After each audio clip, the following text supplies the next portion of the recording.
Good morning, everybody. Good morning. See now, my dear friends, in our last class, we have seen what exactly the three design philosophies like WSM, ULM, what exactly they are. Okay. Today, let us try to see what exactly this limit state method is. And this limit state method, okay, this is of new origin. In the sense now, say in 1954, if I am right, this was included in the Russian course for the first time. Okay, and it is the most economical method which we have in our RCC. Okay, see now let us try to see now what are the demerits or how this limit state method came into existence. Okay, as you know, in sense now, the first design philosophy was WSM. So now what people thought was, when they started designing the RCC structures by using this WSM, okay, say take for example, I will give one example. There is a beam of span 8 meter, say now, and it has got some load. Some load is being now applied. If you know, I want to design this RCC simply supported beam by using our WSM or this working stress method, but you may land on a beam size of 700 width and 900 peak with a lot of steel into it. AST is very high.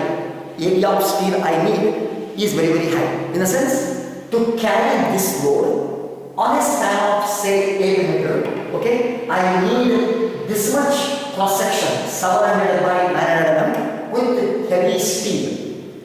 This may happen if I design this beam by using your working stress method.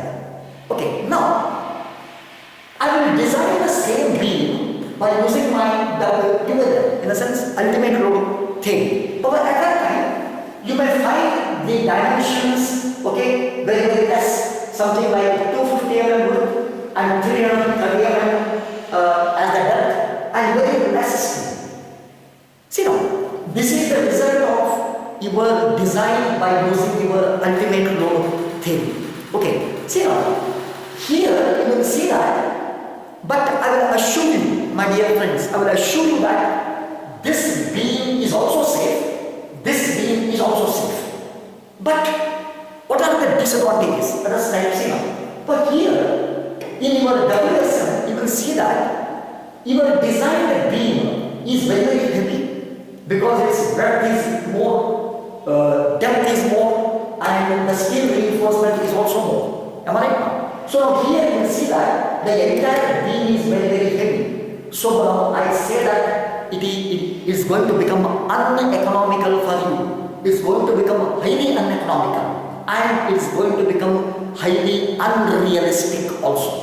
So now, when this happened, after some time, concrete technologists started thinking, my design is becoming very unrealistic, or it is going to become very uneconomical. Can I make some improvement? That is how this ULM came into existence, ultimate load theory. And then, when the people started designing the beam by using ULM, okay, they started realizing another important thing.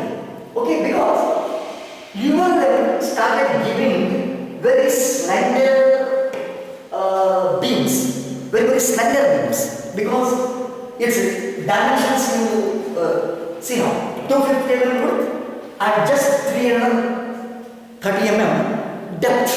Okay, and this carries the load. This carries the load, the same load on 8 meter span. So certainly, this beam is going to become economical as compared to my WSM. So this beam with small steel in this is going to become highly economical. It is going to become economical. But people started observing one important disadvantage in the beam which is designed by ULM. the disadvantage is, see, what happened was, since the beams were very, very slender, in the sense they were deep, but they are very, in the sense of width is very, very small. So since the width is small and depth is more, okay, or I call them as slender beams. Since the beam is slender, what happened was, okay, say take for example, assume that this is the beam, and in this beam I am going to hang the fans. Fans are here now. Assume that the fans are here. Okay. When the fan is working, this beam started dancing. It started vibrating. Just because of the small vibration of the fan, the entire beam started, okay, vibrating. Okay. This caused a psychological feeling in the occupants. Okay. Because the beam was very, very slender.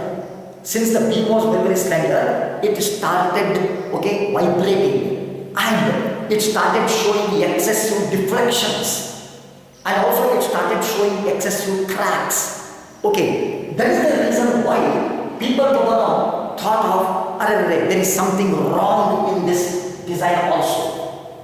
Because, say for example now, if I ask you to stay in a room where on your head there is a beam which is vibrating more, or which is deflecting more, or which has cracked more. If I ask you to stay in such a room, will you stay? It's very impossible, because your psychology starts thinking. Okay, your psychology starts working. It says that this beam is going to fall down. Don't stay here. Okay, psychologically people will get affected. Okay, so this has got the disadvantage of its slenderness, or I will call them as excessive deflection, excessive cracking, and excessive vibrations. So people started thinking, yes, can I have some remedy on this? Okay, the remedy, as a remedy, this limit state method came into existence. Okay, this we call it as LSM. It is limit state method. So now here in this limit state method, okay, I am going to take care of the disadvantages of this and disadvantages of this, both. Okay, so I have got a new methodology called limit state method. Okay, so now always please remember one thing. It's an ideal approach to design. Okay, when the beam is in the uncracked condition, or in the cracked condition, or in the elastic condition, or in the plastic condition, or at last it will undergo the ultimate state. All these phases a beam will undergo, beam or slab or column. Initially it will be the uncracked state, then after loading support it will be in the cracked state, or it will be initially it will be in the elastic state, then it will be in the plastic state, then it will reach the ultimate state. Am I right? All these phases, okay, a structure will undergo. So it is always better to consider